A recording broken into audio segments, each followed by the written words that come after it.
What up, y'all? It's Mr. Downtown Ray Melo, and you're listening to the Entertainment Report on iHeartRadio, live from Dubai for Tuesday, October 23rd, 2018, delivering some major stories and trends going on in the world of entertainment and beyond. You can follow the show on Facebook, Twitter, or Instagram, facebook.com/The Entertainment Report with Ray Melo, that's RAYMELO, on Twitter at The Enter Report, or on Instagram at The Entertainment Report. You can listen to the show anytime you want on iHeartRadio. Just go to iHeart.com or your iHeart phone app, search for the Entertainment Report, and it'll take you to the page. Guillermo del Toro has signed on to direct the stop-motion animated musical version of Pinocchio for Netflix. Del Toro is also writing and producing the project, which serves as his first animated feature and his first feature film following The Shape of Water, which won multiple Academy Awards, including Best Picture and Best Director. Pinocchio will take place in Italy during the 1930s. The Jim Henson Company and Shadow Machine, the studio behind Netflix's animated series BoJack Horseman, will be working with Del Toro. Patrick McHale is co-writing the script with Mark Gustafson serving as co-director. The film's puppets will be built by McKinnon and Saunders, Lisa Henson, Alice Bulkley, Corey Campanaccio, and Gary Unger, and are producing with Blanca Lista co-producing. Production is set to begin this fall. Del Toro said in a statement, "No art form has influenced my life and my work more than animation, and no single character in history has had a deep of a personal connection to me as Pinocchio." He also added, "In our story, Pinocchio is an innocent soul with an uncaring father who gets lost in a world he can't comprehend. He embarks on an extraordinary journey that leaves him with a deep understanding of his father and the real world. I've wanted to make this movie for as long as I can remember. After the incredible experience we had on Troll Hunters, I'm grateful that the talented team at Netflix has given me the opportunity of a lifetime to introduce audiences everywhere to my version of this strange puppet turned real boy." Del Toro is behind Netflix's Troll Hunters and an upcoming horror anthology series, 10 After Midnight. Mike Colter has posted on Instagram his thoughts on Netflix canceling his Marvel series Luke Cage. The actor said on Sunday, alongside a photo of his newborn daughter, whom he shares with his wife Iva Colter, Luke Cage represented something more than just entertainment. Colter continued, "And Marvel's Luke Cage added to our social commentary and made viewers think by challenging the norm and putting out a character that reflected the everyday hero, one with flaws, strengths, and everything in between."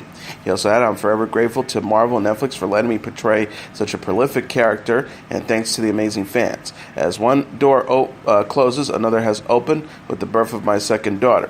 Born this week, a lot of great memories, time to make more, always forever, forever always." Colter's newborn daughter is laying down asleep as Colter points to her while smiling. Colter and Iva are also parents to 3-year-old daughter, Nelalia.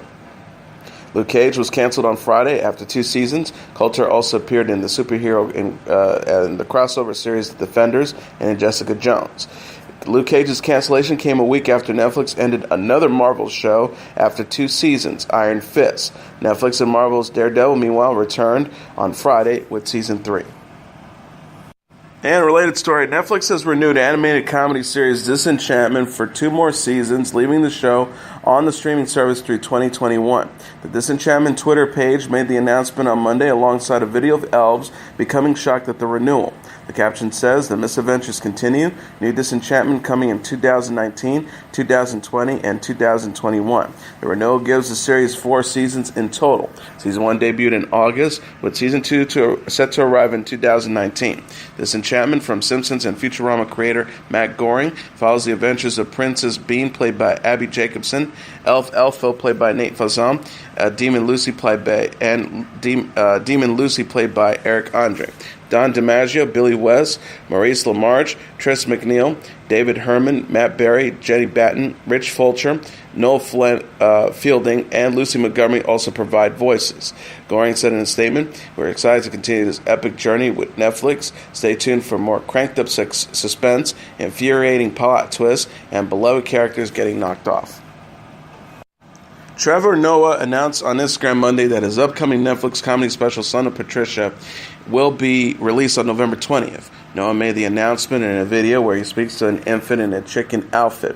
The baby interrupts the comedian while he is talking and then stares at Noah as he jokes about the baby originally agreeing to be quiet. Son Patricia will feature Noah returning to stand-up comedy, where he'll be touching on subjects such as racism, immigration, camping, and more. Noah, best known as the host of Comedy Central's Daily Show, released a stand-up special on Netflix in 2017 titled Afraid of the Dark. Netflix is set to release on Tuesday a special featuring Adam Sandler performing his stand-up comedy after a long hiatus titled 100% Fresh.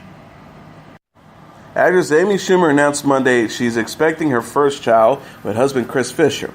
Schumer, who's 37, shared a Photoshop image of her and Fischer's faces on the bodies of Meghan Markle and Prince Harry, the Duke and Duchess of Sussex, on Monday afternoon, directing fans to former CNN White House correspondent Jessica Yellen's Instagram page for some exciting news. Schumer wrote, "Please follow her for the up-to-the-minute #news not noise. She breaks down what's really going on. She agreed to post a little noise today for me. Follow her and vote."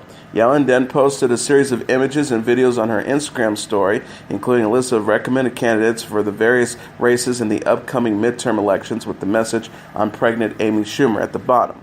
Yellen wrote on Twitter, alongside the list, "I'm in the business of covering news, not noise, but sometimes some happy noise comes along, and you just have to share. Congrats at Amy Schumer." Schumer denied pregnancy rumors in February after she and Fischer wed in a surprise ceremony in Malibu. Kanye West celebrated her pregnancy at a royal-themed baby shower. The 47-year-old television personality was fiat by friends and family Saturday in Atlanta ahead of her child's birth. Moore spent time with husband Mark Daly, her Real Housewives of Atlanta co-stars Portia Williams, Cynthia Bailey, and Candy Burris, and other guests at the historic Academy of Medicine building. Moore captioned a group photo Sunday on Instagram, "My throne words can't express the joy and happiness I feel in my heart. So overwhelming to have a room of people who came to celebrate the impending life of Baby Daly."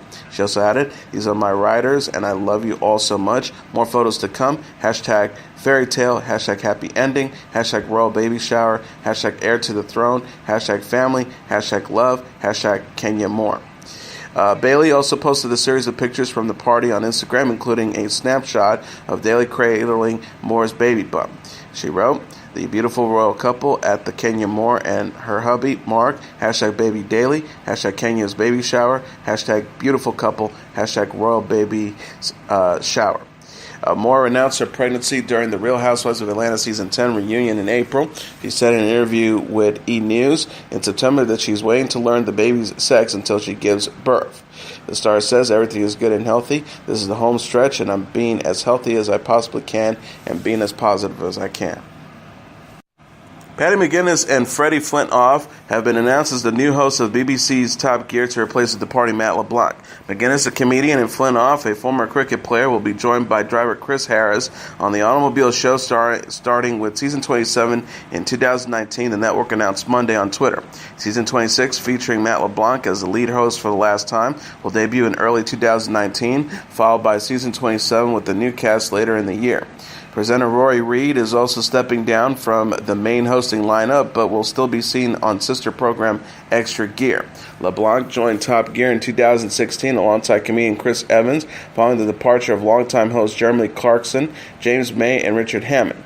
Evans would exit the show while Clarkson, May, and Hammond began hosting a car program on Amazon The Grand Tour. LeBlanc announced he was exiting Top Gear in June, stating that the program has kept him away too long from family and friends. McGuinness said in a statement, "To be hosting a show I've watched and loved from being a small boy is beyond exciting. Top Gear fans worldwide are a passionate bunch, and I consider myself one of them." Flintoff says, "It's not often you have the chance to do both of your dream jobs, but I'm now lucky enough to say I will have. I've always been passionate about cars, and I'm so excited to be joining the Top Gear team." Game of Thrones actor Hafthor Bjornsson is a married man. The 29-year-old Icelandic actor and professional strongman tied the knot with girlfriend Kelsey Henson at a wedding Saturday in Iceland. Bjornsson announced the news in an Instagram post Saturday. He shared a photo of himself holding his bride amid scenic lava fields. The star wrote, adding a heart emoji, "It is with great pleasure that I now get to call Kelsey Morgan Henson my wife." He added, I get to hold this beautiful woman through thick and thin for the rest of our lives. I'm so excited for all the future adventures we will tackle side by side. At Kelsey33, hashtag just married. Henson, who hails from Canada, also shared the news in a post on her own account. Henson is 5 feet 2 inches tall, while Bjornsson stands 6 feet 9 inches. The new bride wrote, looking forward to pulling this big guy around for the rest of my life. She also added, Hafthor Bjornsson, I love you now and forever and promise to stand by your side through all of that lives throws at us. I love you, baby. Hashtag wedding Iceland. Hashtag married. Hashtag just married. Bjornsson and Henson met in Alberta, Canada in September 2017. The couple often worked out together at Bjornsson's gym, Thor's Power Gym in Iceland. Bjornsson plays Gregor the Mountain Clegane on Game of Thrones, which will return for an 8th and final season in 2019. The HBO series co-stars Emilia Clarke, Kit Harington, Lena Headey, and Sophie Turner. Kim Kardashian celebrated her 38th birthday with husband Kanye West and her family. The television personality received sweet messages and gifts from West's sister Khloe Kardashian, mom Kris Jenner, and other families and friends over the weekend. West surprised his wife Saturday morning with a series of large hanging floral arrangements and serenaded the star with a song on the piano. The rapper captioned a video of the moment on Twitter. At Kim Kardashian, you're stunning. I will keep trying to make things that can express how beautiful you are inside out and how much I love you and our family. Kardashian, who turned 38 on Sunday, voiced her gratitude in a tweet on her own account. She wrote, to the most beautiful birthday flowers in the world, I have the sweetest, most creative husband. Thank you, baby. Love you so much. Kardashian and West married in May 2015 and are parents of 3 children, 5-year-old daughter North, 2-year-old son Saint, and 9-month-old daughter Chicago. Khloe Kardashian praised her as a sister, wife, and mother in an Instagram post Sunday. 34-year-old star wrote, Happy birthday, sweet Kimberly. My entire life you've always been someone that I looked up to. To me, you're a superwoman. I'm not sure how you do it all and make everything look so easy. She also added, I'm so impressed by the woman, wife, and mother you've become. I'm so thankful for us getting closer over the last year. Without you, I would be lost. Jenner dedicated a post to Kardashian on her own account. The mom of 6 wrote, Happy birthday, Kim Kardashian, my beautiful girl. I love and adore you and wish you the most amazing day and year. You have brought us all of us, such love, joy, and happiness. She also added, You're the best mom, wife, sister, daughter, and friend, and I'm beyond blessed to be your mother.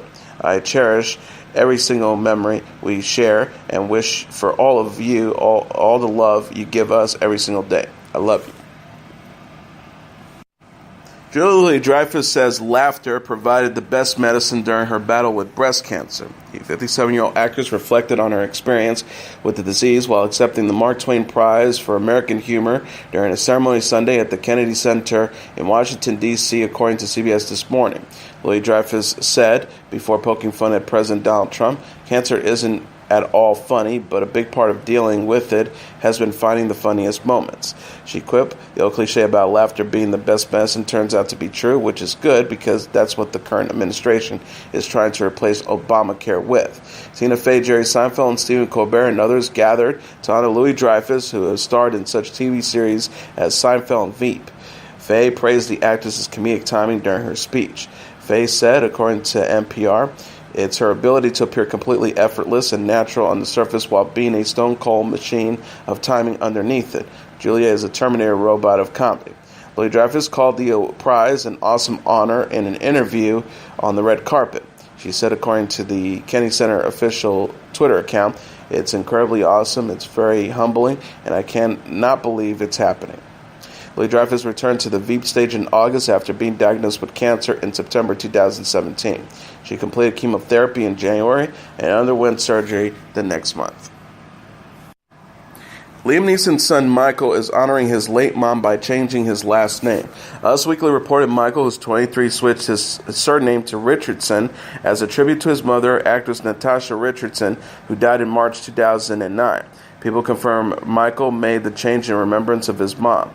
Michael was 13 years old when Richardson died of injuries after falling while skiing.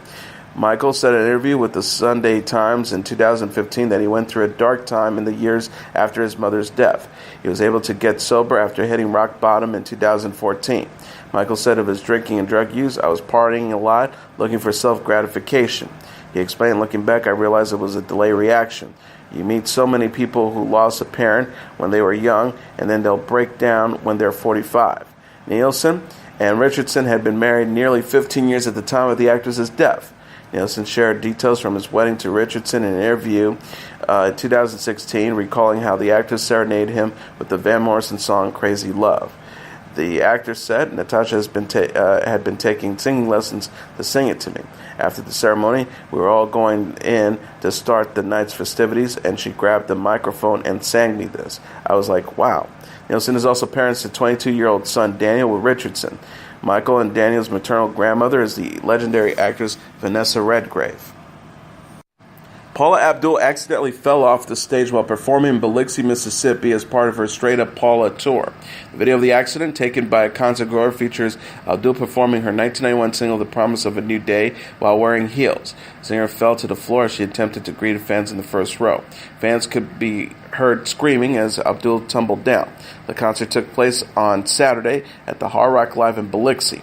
A fan attendant said to Entertainment Tonight, "After the fall, Paula got back up, never skipped a beat. Paula stated she has been a dancer for years, so falls and drops she has gotten used to over the years. Other than the fall, her show was absolutely amazing, and she went on and finished like a champ." The Straight Up Paula tour is Abdul's first tour in 25 years. She'll next be performing on Wednesday at the Coliseum at Caesars Windsor in Windsor, Ontario. Mariah Carey announced a new world tour in support of her upcoming 15th studio album titled Caution. Concert dates for the North American leg of the world tour will be released on Monday. Carey will begin touring on February 27th at the Pavilion at the Toyota Music Factory in Dallas. The singer will also be performing in cities such as Atlanta, Detroit, Chicago, Toronto, New York, Boston, Philadelphia, among others. Tickets go on sale early for members of Carey's fan community, Honeybee Fly, on October 23rd at 10 a.m. local time, while tickets go on sale for the general public on October 26th through Live Nation. Pre-sale for City Card members will take place from October 23rd at 10 a.m. local time until October 25th at 10 a.m. local time. Caution is set to arrive on November 16th. The album will feature the songs The Distance, With You, and GTFO. Purchases for the concert tours come with one free physical or digital copy of the album. Carey will be continuing her Las Vegas residency at the Caesars Palace Coliseum prior to the tour. And now let's take a look at what happened on this date in entertainment history. On this date in 1925, Johnny Carson, who would become known to most of America as the longtime host of the popular late-night TV program The Tonight Show starring Johnny Carson, is born in Corning, Iowa. As the host of the highly rated Tonight Show, which aired on NBC from 1962 to 1992, Carson became a bona fide American institution and entertainment icon. Carson grew up in Norfolk, Nebraska, served in the U.S. Navy, and attended the University of Nebraska. By the early 1950s, he was living in California and working in radio and then the new medium of television. He later moved to New York City and in 1957 became the host of the popular game show Who Do You Trust? In 1958, Carson appeared on The Tonight Show as a substitute for host Jack Paar. The Tonight Show had originated in 1951 in Los Angeles as a radio program hosted by Steve Allen.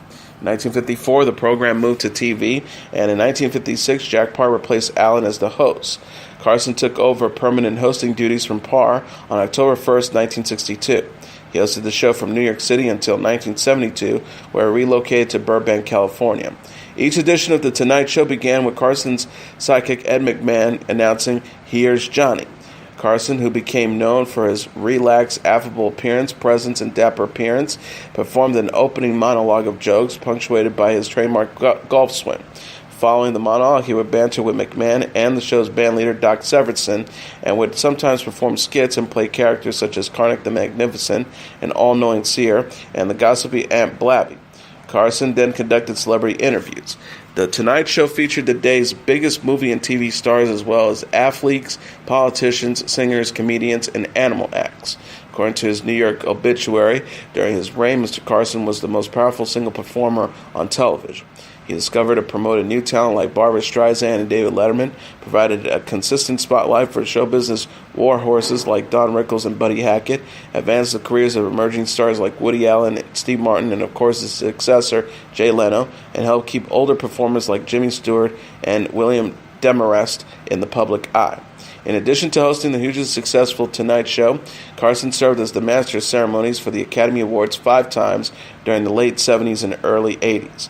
After deciding to retire from the Tonight Show, he hosted his final program on May 22, 1982. The comedian Jay Leno took hosting duties the following day.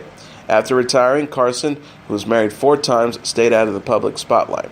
He died from complications from emphysema on January 23, 2005, at the age of 79. And that was your entertainment report for Tuesday, October 23rd, 2018. I'm your host, Mr. Downtown Ray Melo. I'll be back tomorrow to deliver some major stories and trends going on in the world of entertainment and beyond. You can follow the show on Facebook, Twitter, or Instagram. Facebook.com/The Entertainment Report with Ray Melo. That's RAYMELO. On Twitter at The Enter Report, or on Instagram at The Entertainment Report. You can listen to this episode or any previous episodes of The Entertainment Report anytime you want on iHeartRadio. Just go to iHeart.com or your iHeart phone app, search for The Entertainment Report, and it'll take you to the page. Good night, and God bless you all.